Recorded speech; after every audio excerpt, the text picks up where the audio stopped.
ಕೈ ಮುಂದೆ ಚಾಚಿ ಭಗವಂತ ಅವರಿಗೂ ಅವ್ರ ಕುಟುಂಬದವರಿಗೂ ಸದಾ ಒಳ್ಳೇದು ಮಾಡಲಿ ಅಂತ.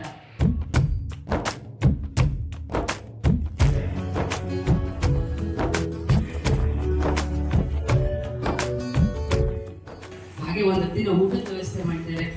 ಹೃದಯ ಧನ್ಯವಾದಗಳು ಸರ್. ಖುಷಿ ಹಾಕಿ ಬರ್ತಾರೆ, ಯಾವಾಗಲೂ ಹೀಗೆ ಖುಷಿ ಖುಷಿಯಾಗಿರಿ.